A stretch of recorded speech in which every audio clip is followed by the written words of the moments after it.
And thank you so much, Jose, for joining us. Everybody, I want to introduce you to Mr. Jose Zavalza. And I got to meet him about a little over almost 2 weeks ago. And it's the first time after just meeting and talking to somebody, I said, do you want to be a guest on our show? Like, I rarely do that. I have to know you. I have to know a lot about you, but he's a good friend of a good friend, which gave him a lot more credibility. So a lot of other people will jump on. Maybe they will, maybe they won't, but we got this recorded and we're gonna be sending it out.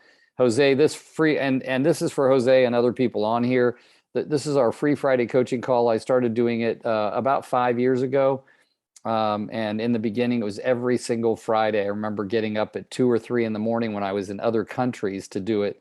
And then we moved it to the first and third Fridays so that I could deliver more content, have Fridays off in between, et cetera. And it's been going really well. People get on and watch the recordings from all over the United States and Canada. We do no selling, no recruiting, and the only person that are allowed to sell things are our guest speakers. So Jose, I really am excited about you talking about your coaching and what you do. First, tell everybody a little bit about you, how long you've been in real estate, how long you've been coaching, and again, thank you for joining us. Absolutely, Rick. Thank you so much for that wonderful introduction. Can everybody hear me okay? First of all, I'm patched in. I'm sitting in the middle of a hotel lobby in Phoenix, Arizona. My daughter is I'm here with my daughter and her team. We're at a soccer tournament.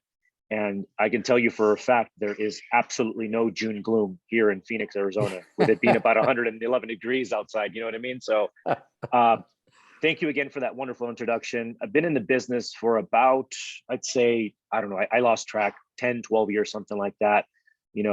Started actually lending back in 2005, 2006, in what a lot of people refer to as the good old days, right? When things were a lot easier.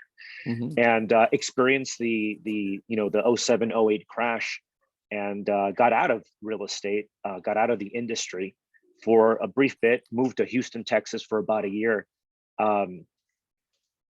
Had a shift in my mindset. I was in a bad place. I'll be the first to tell you, I was in a bad place back in about 2010, just because I lost a lot. And I think a lot of us here lost a lot during those times, right? But a good friend of mine reached out to me back in 2010 and says, hey, you got to get back into the business. And I said, well, I don't want to do lending anymore. And he said, well, become a real estate agent. And I said, okay, well, how am I going to sell real estate in Houston, Texas? Because I was in Houston, Texas at the time, in California, because he wanted me to come back to California.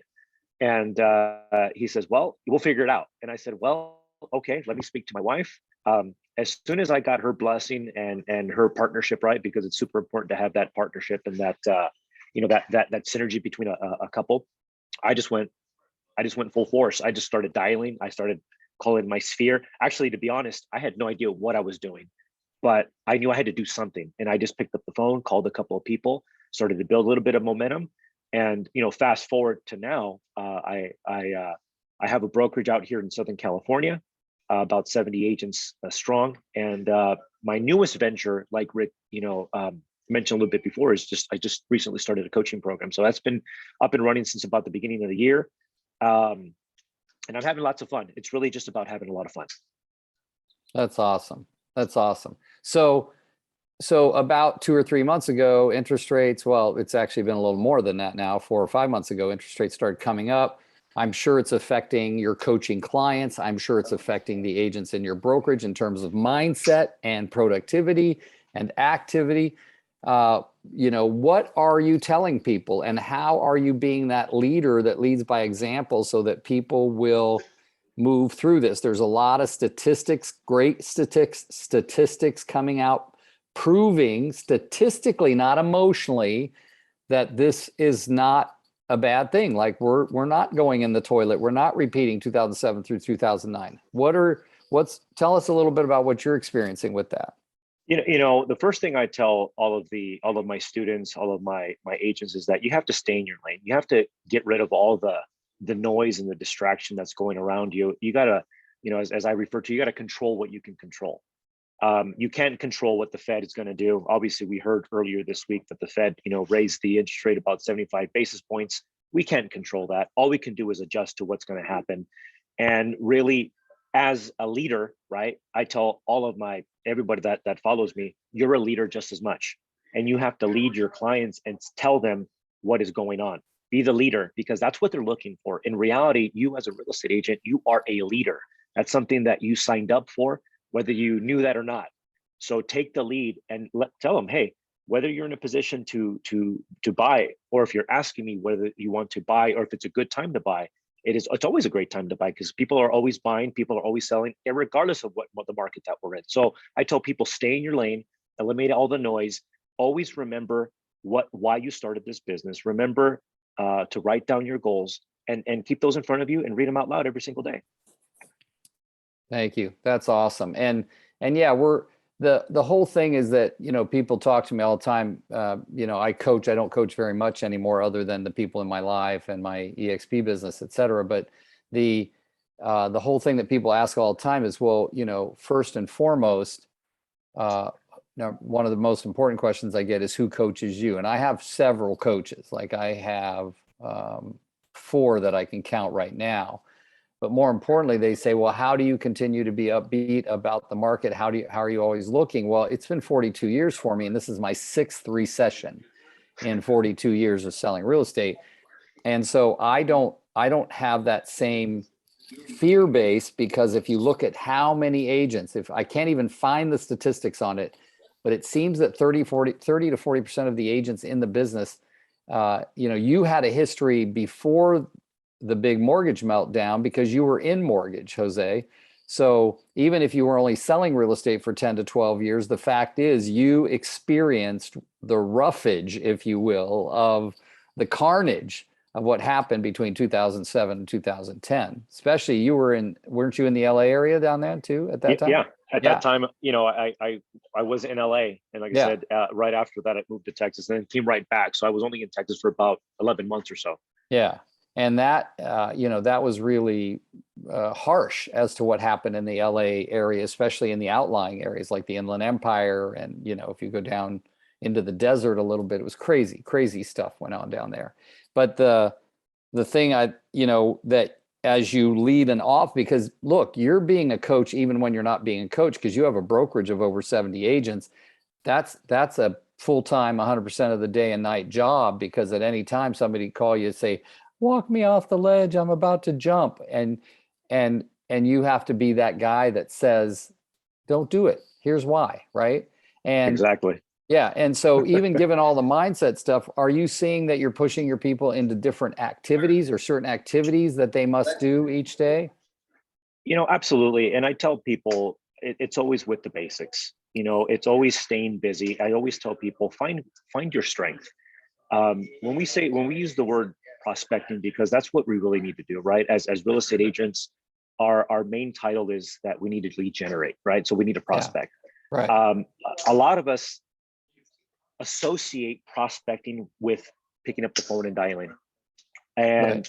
I think prospecting is an ambiguous word. I think you need to find your strength, whether it be marketing via social media, whether that be open houses, whether that be door knocking, whether that be whatever it is. You just have to find your strength, build momentum, build your confidence, and build off of that.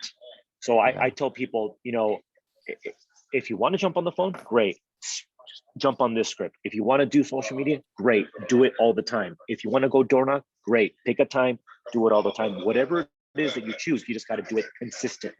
Right. Because it's that consistency that's going to build you, or it's the law of averages. Something's bound to happen. Exactly. Yeah.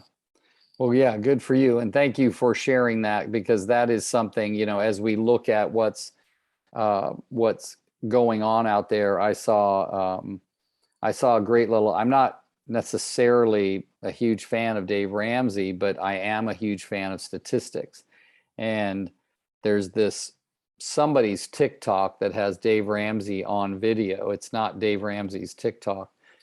And I loved what he had to say about the statistics. And he goes, I don't care if you're emotional about this. This is not about emotions. This is about statistics, facts, not feelings. And one of the statistics I know a lot of statistics. I know that we are short about 5.5 million homes in the US right now in terms of what we need in the way of housing. 5.5 million. All right. So, and if you look at that, that's a lot of houses that we are short. Now, he quoted a statistic today. All our lenders have been quoting statistics like this, but we don't tend to listen to them until all of a sudden now there's other experts coming out and saying that there are over 5 million more 30-somethings in the world today than there were in 2007. 5 million more 30-somethings, and the majority, 56 to 60% of all first-time buyers are 30-something. So there's a buyer pool that is growing, not shrinking, and there's still not enough inventory. And Dave said it over and over again. He said, look, he said, simple fact, there's still more buyers than there is inventory, period, end of sentence. But he said, home prices went up 32% in 2020, 21% in 2021, 7% so far in 2022, and they're expecting 5% or more in 2023. That's still appreciation, not depreciation, which means there wouldn't be appreciation if there were not a demand for the property. So this is a really big fact that we really need to relay to our people. So when you, Jose, when you get on it, like, give us an example of what a coaching call is like for you. What do you go through with that client? Is it 30 minutes? Is it an hour? Is there what goes on during that time?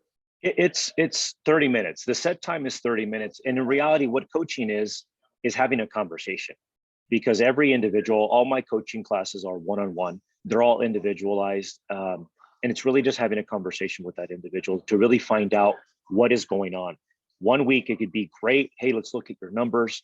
Let's take a look at what we need to adjust, and let's keep going. The next week, it could be like, you know what? I had a bad week the week before. Things didn't go my way. I need to fix my mind. So you're always making those adjustments. You're always making those pivots. I take, copious amount of notes with all of my students. That way I know how to, adjust them by 1 or 2% so that they can see a 15 to 20% difference in their business that week. So it's I love the fact that it's one-on-one, because I just get to know them. I'm super vulnerable with them. And likewise, when I open up and I'm transparent with them, I've shared my losses, I've shared my challenges. And as a result of that, they're able to share that with me as well. Nice. And then is there homework assignments typically? You know what? Yes, for the most part, it's really about keeping people accountable, right? Okay. Because the reason why people look for coaching is because they feel something is missing in their business. So that number one thing is accountability. So you need to keep them accountable to something, whether it's creating and sustaining a calendar, whether it's creating a prospecting schedule and sticking to that prospecting schedule, right? If it's the intention is I got to get an escrow in this week, then it's, hey, you know what? Let's do all the activities to get that escrow in this week. So yes, there is homework, everything from tracking your numbers to, again, creating a calendar and everything in between. Nice. So you give them something, and it might be a smaller bit of the whole, is what you're saying, right? 100%. And I'm really big. You were saying, Rick, that you're really into statistics, as am I. I'm an analytical by nature, but I'm also a huge systems guy. And everything that we do is a systematic approach to everything, right? From the way that we get out of bed to the way that we approach our work, everything's a system. So I tell people, you have to create a system in your approach, because the whole purpose of this, my objective for you, is for you to be able to scale out and leverage yourself. You want to be able to take time off with your family, with your spouse, and enjoy that time off without having to carry a laptop around, right? Because one thing that I hate is seeing, pictures on social media with, the kids are at the pool and mom or dad has a laptop, writing up offers, and they glamorize that. I don't, that to me, that's not quality of life. For me, it's you being in the moment. So in order for them to do that, they need to hire the right people, create the right processes and systems. And a lot of people lack that. So I really, really focus on that. Yeah. You just struck a chord with me, because I can remember, I used to take Saturdays off for 20 years because my ex-wife at the time, my wife at the time, used to work Saturdays, and the boys had baseball. There's 2 boys, different ages. And I remember in the 90s having the most modern technology. I had this thing called a rabbit that actually stuck Velcro to my laptop. Weighed like 23, 24 pounds back then. And it had this thing that hooked to it. And then you could pick up a signal to get internet. And it was pretty cool. But I remember carrying this like roller suitcase out to the baseball field and being able to sit there and kind of watch both games while getting some work done. And no, as I look back, I'm not really proud of it. I used to brag about it. I go, look, I'm able to watch my kids' games and do all this. And, Yep. the true reality about, about multitasking is I don't know how many times one of my sons looked up from the field to see dad watching, and dad's head was down in the computer, or dad was on a phone or something. But it's disappointing to me now. And I know, luckily I have friends who say, don't worry, you'll get to redeem yourself being a grandparent. So as soon as that happens, I will. But now there's so many young people on here, very young, who can take that to heart and decide. And even if you're older, my age, younger, whatever, you can still say, how am I going to lead my life going forward? But the main thing that we've talked about it on this call, we've talked about it on other calls, is that this is going to be, I heard a lady talk today and she kept using the term, this is a skills-based business.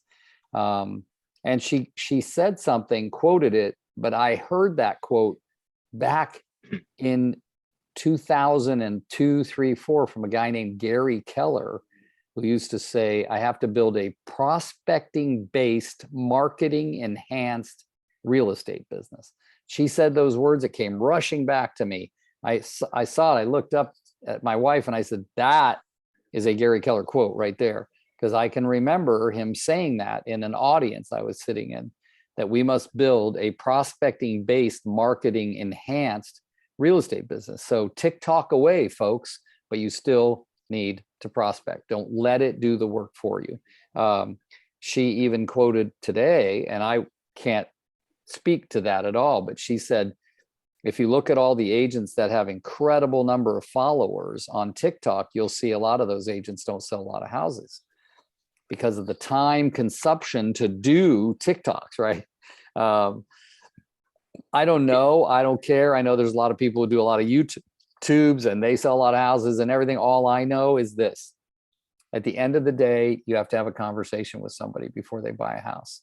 You have to meet them at the house, or even if they go see it, you're still going to have a phone conversation. So there's still a lot to be said about the face-to-face or voice-to-voice conversation and working in terms of being a prospecting agent with marketing to enhance your business. So, and then let me ask you, if someone in your coaching call says, gosh, immediately, Jose, I need to get to where because guess what July 1st is, and this is our last call of the month of June. Our next call will be July 1st. Actually, it's a Friday. It's the first Friday of July. They'll say July 1st is the first day of the second half of the year. What will I do differently so I can close 10 properties I want to close at least 10 more in the second half of the year. And this is something that's coming up a lot for a lot of people, is I got to have a better half of the year, next half, than I did this half. Is what can you specifically give a person like that from you? It's interesting that you bring that topic up, Rick, because I literally got off of a mid-year review with my coaching, clients yesterday. And I told them, you know what, congratulations, the first half of the year is over. And I said, the first thing that you need to do is that you need to be self-aware of where your numbers are at. From listings taken, sales open, deals closed. You need a check up from the neck up, as I would call it. Yeah. And find out, go back, take time to review back. What was the goal? What was the plan for 2022, right? And where are you right now in reality? And if it's on track, great. If you're ahead of schedule or ahead of the game, hey, great, good for you. If you're off track, like a lot of people are, then you have some work to do, because in reality, you have less time to do just as much work, if not more, because of all the holidays in the second half of the year. Yeah. So I tell people there's absolutely no time to waste. The vacations that you took in the beginning of the year or the first half of the year, you have to make a decision. You have to say either I'm going to go get this and go do it, or, you know, reality is going to hit in and nothing's going to happen. You have to remember, why am I doing this? Why am I doing this? And it's got to be higher than, it's got to be a bigger purpose than money, right? The money's the byproduct, right? You have to really ask yourself, what is the purpose of me doing this business? Is it for investments? Is it for financial freedom? And because I get a lot of those types of answers, and I'll tell my students, you know what, you have to be crystal clear on what you mean by that. So take time, write a paragraph out, but be super clear, be crystal clear, where you can use your five senses to describe how you would feel by the end of 2022. And I remember I had a coaching call years ago. My coach said, Jose, you know, this was before my office was built out. She said, Jose, I want you to describe how you would feel in an office of 100 agents. And I go, Coach, I only have like 14 right now. And she's like, I know. She's like, but I want you to describe to me how you would feel when it's 100. And I wrote, you know, after several attempts, you know, because she kept saying, no, you need to be clear. No, you need to be clear. I finally laid out a plan, and I wish I had it with me, but I said, you know what, as I pull up in my white Mercedes-Benz in a brand new suit, I walk in and I smell the coffee, I hear the music playing in the background, and I also hear agents prospecting, having fun, cheering each other on. I can see the gray modern chic paint that the office is in. I used all of my senses even before that office was created. And if you were to walk into the office now, that's exactly what you would see. So I'll remind people right now, for those of you guys that are listening, and for those that will be listening later, the second half is here. And if things haven't gone the way you wanted it to, this is a second chance. This is your second opportunity to write down what your plan is and be super crystal clear. Be crystal clear on what you want, where you can use all of your senses, because that's how you manifest it.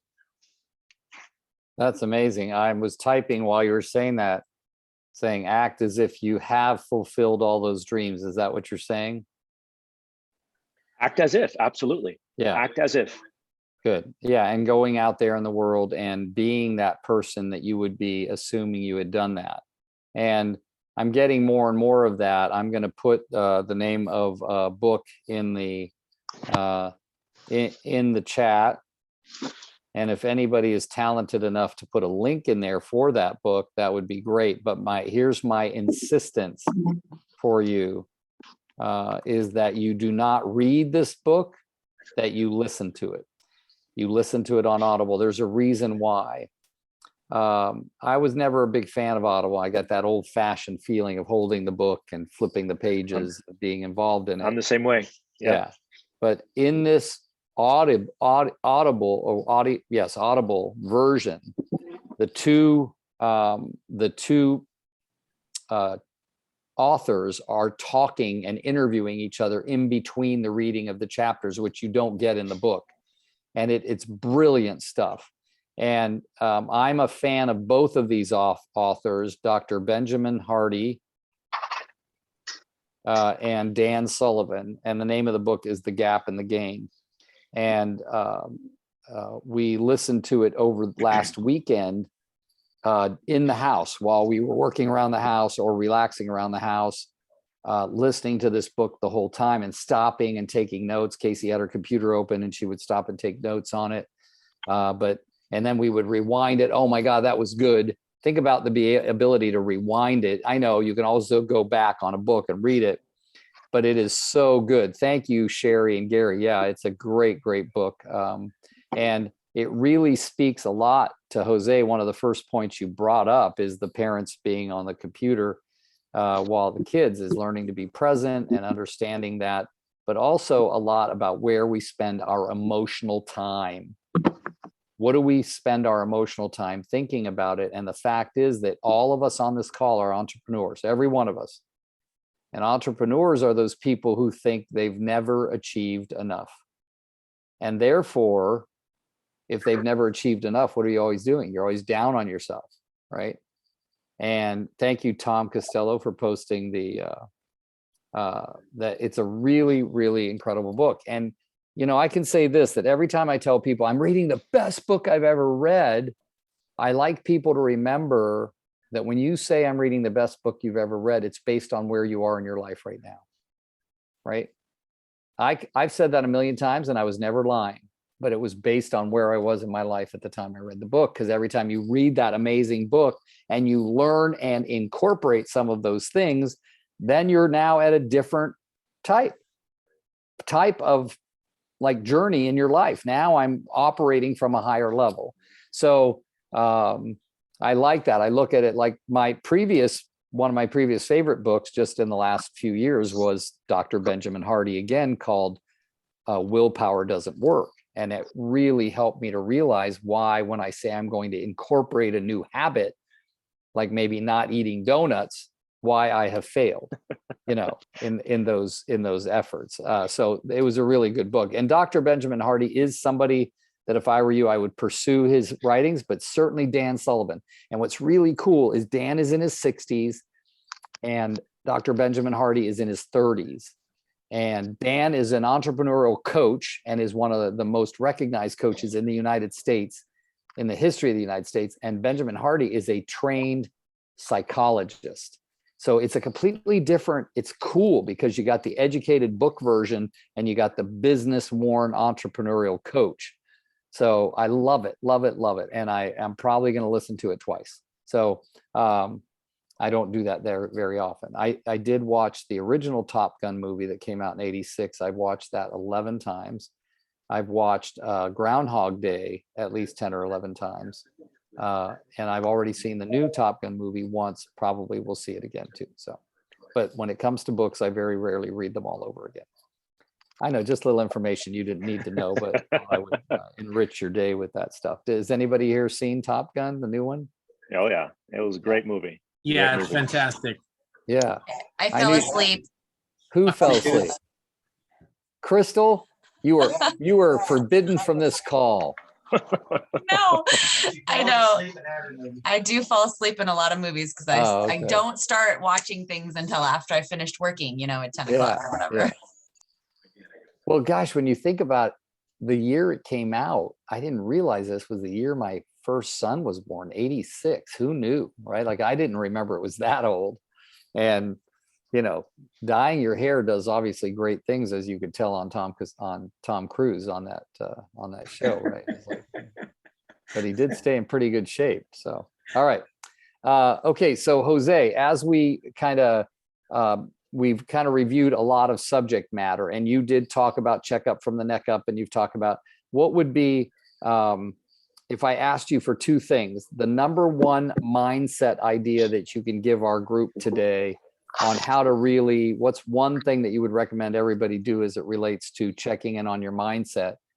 And then number two, what's the one activity that maybe people haven't done here today that they should be doing going forward in July so that they can have their second best ever? The one thing too, I want to compliment you on, Jose, is as much as I've coached on, I coach a lot on human beings needing a fresh start. And that's why New Year's Day is such a huge thing. It's a fresh start. I get to change all my habits and be a bigger, better version of myself. And I always say, well, if we need that so badly, July 1st should be our second fresh start. It's the beginning of the second half. But I had never really cognizantly paid attention to the fact that, yes, the second half of the year, I just typed it into the text, into the chat, has a ton of freaking holidays. And you said it, you said that, the second half has a lot more holidays. So therefore you actually have a lot less time. So two things, just one really great mindset idea and one great, I'm going to go do this activity to help me sell more homes. What would you be suggesting to everybody? Well, here's a mindset idea that may hit a lot of you between the eyes. And this is something that how I keep myself accountable. And the thing that I always have to remind myself is that the day that that God takes me from this world, the thing I fear the most would be that I'm standing in a mirror and I'm asking God, hey, who is that person in front of me? Because I don't know who that is. And God tells me that is the person that I made you to be, but you were afraid to go get that person. You were afraid to become that person. That's what always drives me. because powerful. as humans, we are greater beyond,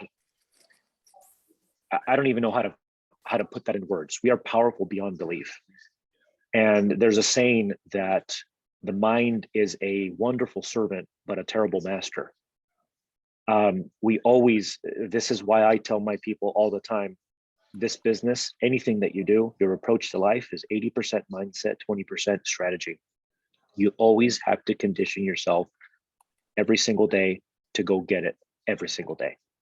So it's a mindset thing. This is what works for me. It may be a little harsh and a little too much for some people, but I know that it hits. I know that it hits. I know it makes people think, because you're like, wow, like, who was I meant to be? Who was I created to be? And who was I afraid to become? Because I'll tell you, I'll sit there and pray and be like, God, give me more business. God, give me this. God, give me that. But then it comes in a way that we don't expect it. And then because we don't expect it the way we want it to, we tend to push it away. So we have to be very mindful of what we're asking for, because we'll get it. We're powerful like that. We'll get what we're looking. We'll get what we're asking for. You just have to be ready to take it. And so that's my mindset. And again, I write that every single day in a journal. I listen to myself every single day. Yeah. That's one thing too. I record, in my phone, there's little voice recordings, and I'll say my affirmations and I'll listen to myself saying it, not anyone else. I say it to myself and I listen to myself saying those same affirmations. Yeah. Because again, you hearing it from you, that just connects a little bit differently than you hearing it from someone else. Yeah.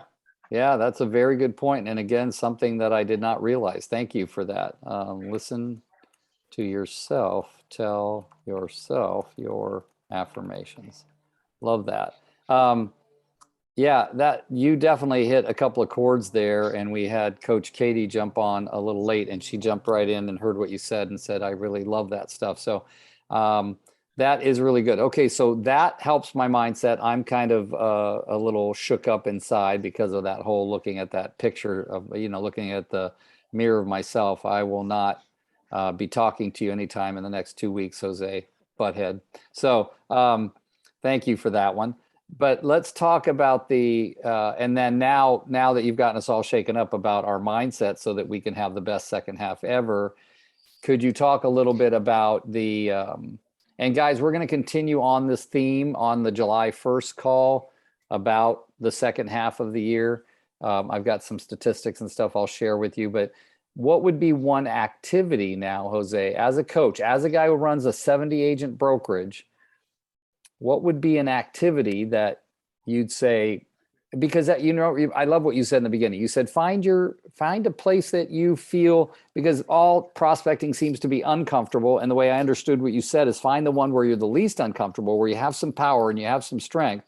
But what would you tell people to do? Again, I would ask people, the number one thing that you need to do is find what you're good at. Okay. And you have to do it every single day. The biggest thing, however, from an activity standpoint that I see is that you just need to get out there. You need to tell people what you do. And a lot of people find a very passive approach by just using social media.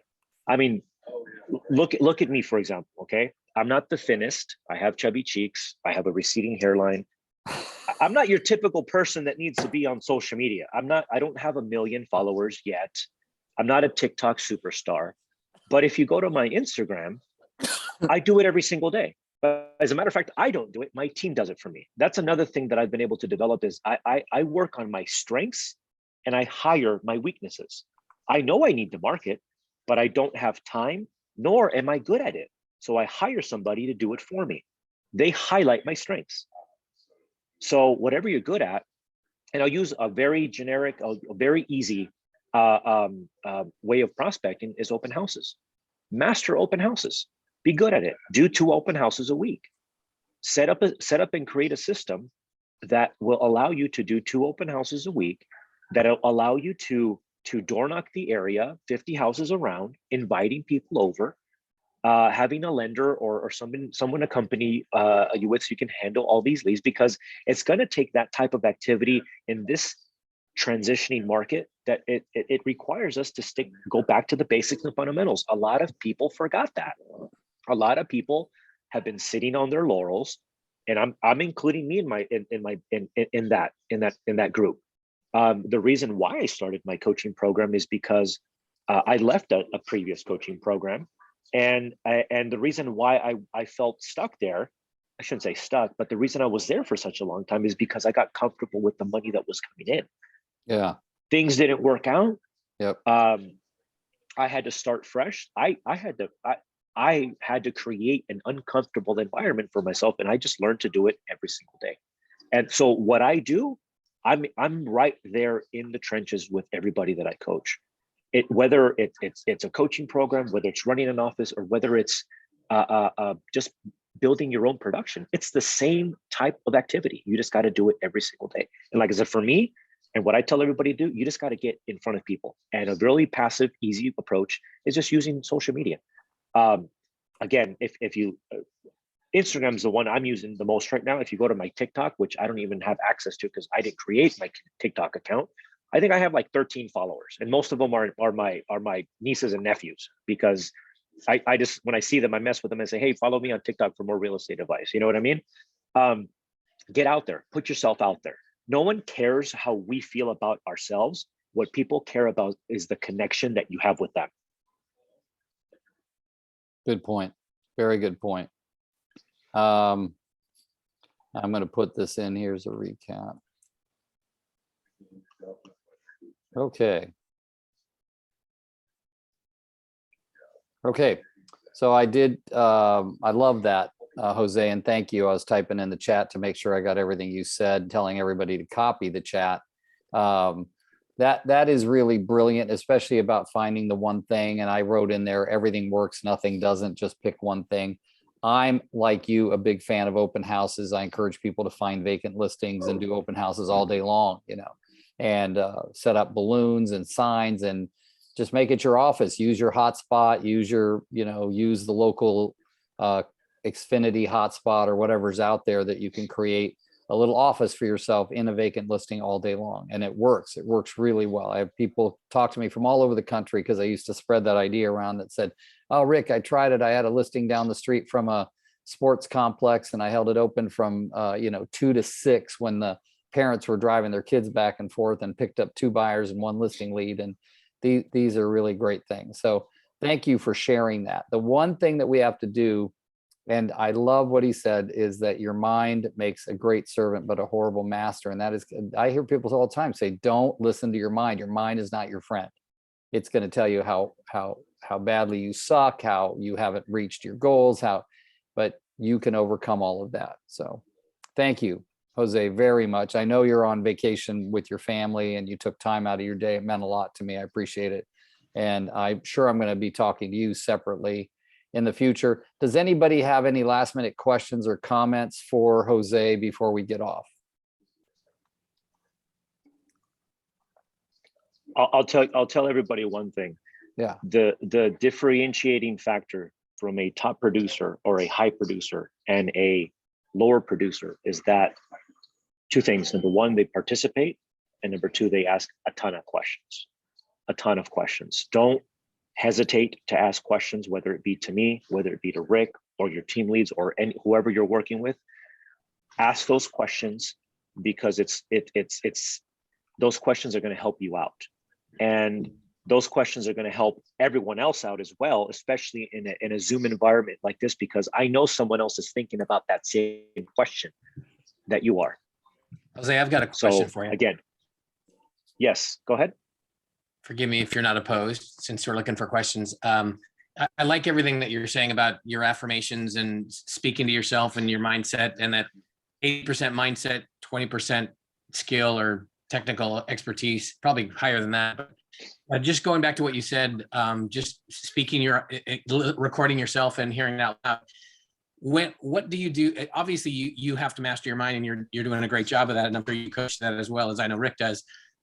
When you're doing something that you need to do, and you're doing it over and over, and you're not getting the results that you want, where's the fine line between the famous quote that we say, insanity is doing the same thing over and over and expecting a different result. And the flip side of that coin would be just persistence and knowing you just need to grind it out and keep going. It seems that there's somewhere, the difference between insanity and genius is a fine line. So where does it cross over from genius and persistence into insanity and stupidity? Great question, Tom. I've asked myself that question too, and I don't want people to misconstrue this as quitting or giving up, but there's things that I've had to let go of as a result of not getting the results, right? I think that's going to be a choice that individual, that you as an individual have to determine whether, you want to continue doing this or not, which is why I ask everybody in the beginning, what is your purpose for doing this? Because if your purpose is money related or something of that nature, you're not going to get too far, because money is just a byproduct. So if you're doing it for the money, there's no purpose behind it, and then you're going to drive yourself insane, like you said, doing some of these activities that have no purpose or intention behind it. That makes sense? Yeah, of course it does. That's great. Yeah, I probably should have clarified. I'm not questioning whether or not I should be in real estate at all. I'm clear on that and why I'm doing it, and the bigger picture of touching people's lives, agents and clients alike. But I'm just more of the day-to-day stuff, and I guess maybe that's more of a offline coaching question to get into more specifics. But just in general, I mean the market's changing, we all know, so things are taking longer, things are sitting on the market longer. It's going to take, and Rick said it before, I think every coach I've heard has said it, this is a skills-based market. You're not going to just go out there and rub the magic lamp and expect deals to fall out of trees in your lap. You're going to have to really work for them. So I'm already putting in the work, and I feel like I need to ramp up my work. I just want to work smarter and not just harder. So, in a situation where, and again, it just comes back to mindset. I can amp myself up and, let's go, come on, let's get it. The David Goggins kind of approach to life, just be harder, be stronger, just get up early or whatever. It's just, and just wanting to just fine tune what I'm doing and just get better results. It's, when the results don't match what you think your effort should produce, you start to question yourself. An old Keller Williams saying is, the mind is a dangerous place. Don't go there alone. Well, when you go there alone, when you don't have the results that you want, it's easy to, just get irritated and pissed at yourself and what the hell's wrong with me, and the real estate gods don't love me, which we all know is not true. But anyway, I'm just clarifying. So I'll figure it out. Yeah. No, and again, it's probably a really long answer or short answer, I guess, and it's going to be different for everybody else, right? I think for me, I do have that don't quit mentality. I think when I get those types of challenges in front of me, it's almost like God or the universe testing you and say, okay, buddy, do you really want this? And I keep pushing forward. But I get what you're saying, Tom, and saying, okay, how much is enough, right? Like when is it okay to give up, right? And again, I think that's going to be more of an individualized answer for every single person here. But I personally don't have that type of mindset. I just keep going forward because I know what I'm on, and I know what my end result looks like. So, but again, maybe we can approach this on a one-on-one level. Nice. Very well. And thank you for you guys doing that. Everybody learns when somebody else asks a question.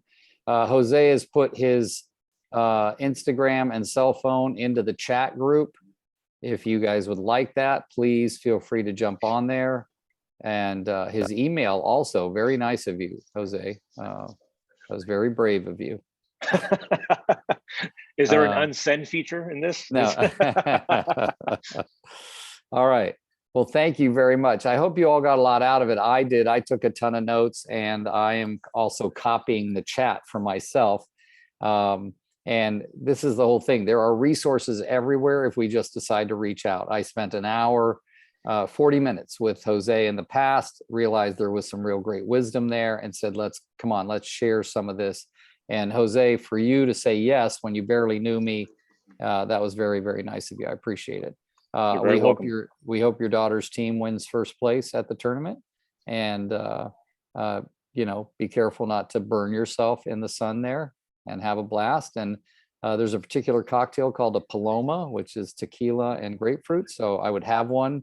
I think you should have one for me because I'm working today, so, all right. Thank you so much, Rick, for the opportunity. And I appreciate you guys listening, and I hope you got some value from it. Yeah, I know I did. Thank you guys, everybody, for joining us.